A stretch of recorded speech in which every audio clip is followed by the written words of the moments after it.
didn't realize I was poor until I had more money than I ever needed and nothing left that truly mattered. You think poverty is when your bank account is empty. No, real poverty is when your life is full of work, but empty of meaning.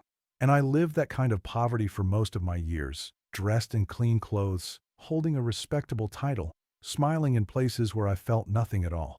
At 88, I can finally admit it. I didn't lose my life in one big mistake. I lost it in small, reasonable decisions, the kind you would call responsible. I used to wake up before the sun, not because I loved the morning, but because I was afraid of falling behind. There was always this quiet pressure, this invisible race I never signed up for, but somehow couldn't step out of. Every day felt like I was chasing something, a number, a position, a sense of security that always stayed just out of reach. And the strange thing is, everyone around me was doing the same. We called it ambition, disciplined success. But no one ever stopped to ask, success for what? I remember a winter morning, cold enough that the windows had that thin fog on them. My wife was in the kitchen, making tea, the kind she always made when she wanted me to stay a little longer before leaving.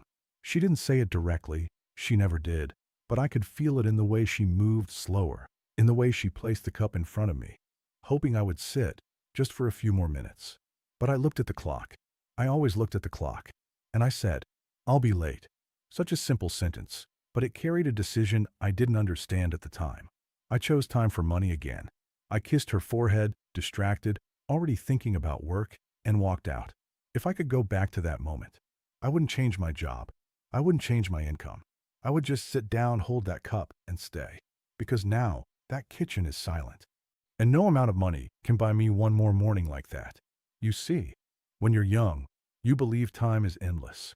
You treat it like a resource that will always refill, like tomorrow is guaranteed, like there will always be another chance to do what you didn't do today. But time doesn't work like that. Time doesn't wait. It doesn't care. It doesn't negotiate. It simply moves, quietly, taking everything with it. And the middle-class trap, it's built on that illusion.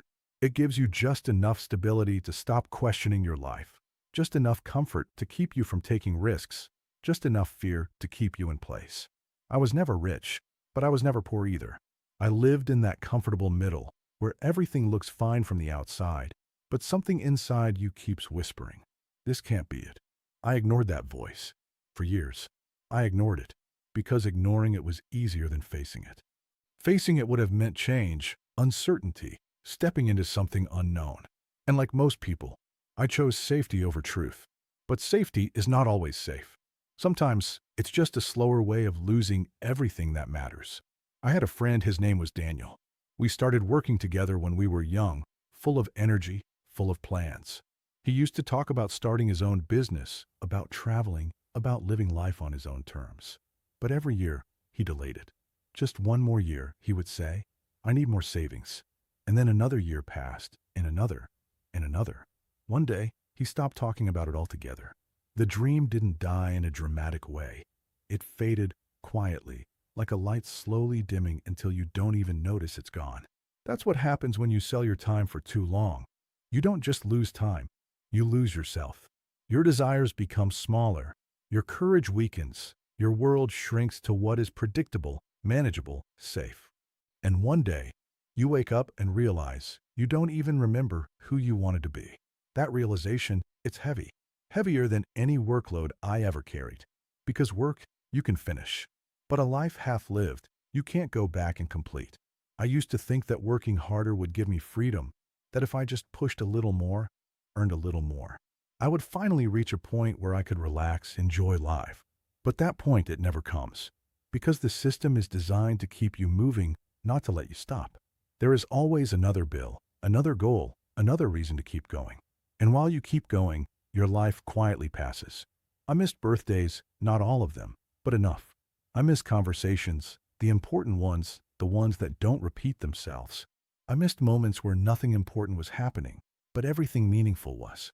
Those are the moments that build a life. Not the big achievements, not the promotions, not the money. It's the quiet moments, the simple ones, the ones you think you'll always have time for later. Later. I use that word too much. And now, I understand what it really means. It means not now. And not now repeated enough times, becomes never.